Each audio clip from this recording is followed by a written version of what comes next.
particular kind of tiredness that high achieving women carry that is almost invisible to everybody who is around them until it isn't. See, it doesn't show up at work because she's too good at what she does for it to show up at work. She closes the chart, transitions the patient, runs the meeting, leads the team with the same composure that she's always had. Nobody at the practice, nobody at the hospital knows. Nobody at the office knows. She is fine in the places where she has to be fine. But she comes home and then that composure takes effort. And that's where the loved ones can see it. Now, here is where most women I know when this happens do one of two things. The first is deflection. I'm fine. I'm okay. There's just a lot going on right now, which is true. There's always a lot going on right now, right? And that's when she pivots to what's for dinner or what needs to happen with the kids tomorrow. And the moment passes. And that is when our loved ones let it pass because they've learned that pressing on, it really doesn't go anywhere. And then the second scenario is that of becoming defensive. I know I'm stressed. I'm stressed. Do you know what my day looked like? Which is also true, but that's not what our loved ones are asking. Even if it may sound like a complaint at sometimes. Here is the thing about you seemed stressed when it comes from someone who loves you. It is almost never a critique of the pace. They aren't with us. If it's your spouse, they didn't marry you for your ambition. More than likely, they're not even asking you to slow down because they watched what you have built, are building. They've been there for the hard years, know what you're made of. Because that's who they've chosen. What they're asking when they say you're stressed is, are you still there? Are the person that I chose to be with, that I love, the woman I know, the one who is funny and generous and curious and occasionally impossible, is she still there underneath all of this? Or has all this just swallowed her? So I want to stay in this for one more minute before we go anywhere else with this conversation because I think it is worth sitting with. The people who are closest to high achieving women often see the cost before she does because she's too inside the work to see it clearly. She has normalized the pace, the pressure, the always on quality of her days. It does not feel extreme because it is the baseline, has been the baseline for so long that she can't even remember what a different baseline even felt like. But see, the people that love us can see it. They can see that we're stressed. They're not wrong. They're not criticizing. They're just doing what people who love us do.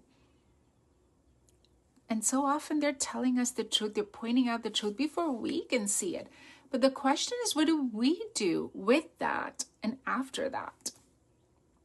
I want to offer a different read on this moment. See, when my husband said something like this to me years ago, my first reaction was complicated. Let's put it that way. Part of me felt seen in a way that I didn't want to be seen at that very moment right then. And then part of me felt like I was being accused of something I couldn't quite name. But then there was also a little part that felt relieved because finally someone outside of me had said out loud what I was working so hard not to verbalize. So here is the reframe. They are not asking you to be less. They are just asking if you are okay, and it is coming from a place of love.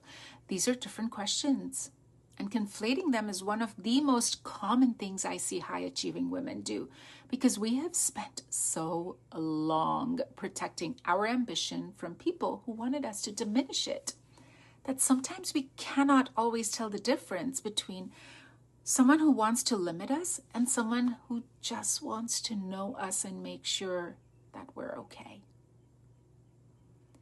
See, the dream life that you are building, and I mean this without any sentimentality, it includes this person. You have factored them in. They are in the picture, which means that the version of you that's building this dream life, this version who has gone underground, can occasionally put the phone away, face down, and just be. The ambition and the relationship are not competing. They're supposed to be on the same team. And when one is consistently being funded at the cost, at the expense of the other, that's a decision you're making every day. And then you got to wonder, is it worth? Sit and consciously ask yourself this. This is a version. There is a version of this that when a lot of women hear, they think that, hey, I have to slow down. Hey, I have to choose. And that is not what I am saying.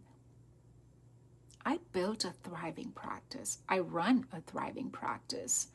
I raised 2 incredible human beings, daughters that I'm proud of.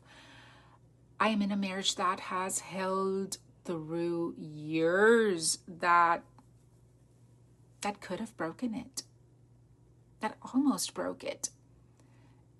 Not because I made myself smaller, but because I stopped treating the relationship as the thing that got leftovers at the end of the day. You are allowed to have both. And both requires you to be present in both. Not split, not performing, not just physically present in the room, there, present.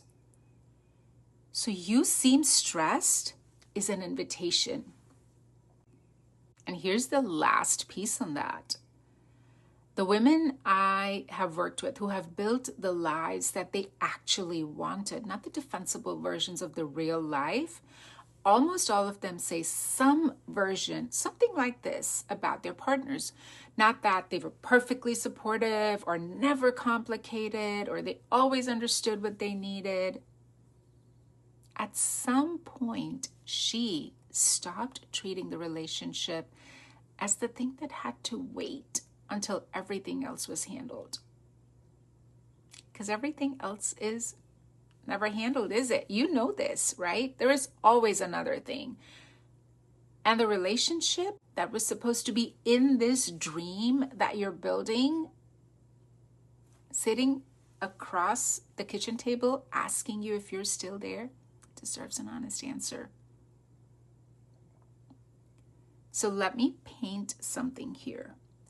Let me make something really, really clear. It is never you versus me. It should always be you and me against the world. Yes, there are outliers. I know plenty of amazing human beings, women that never got the luxury of the you and me versus the world. But there's so many of us that do have that. And when you do, remember this, the dishes are still going to be in the sink. The morning is still coming in at 5 a.m. tomorrow.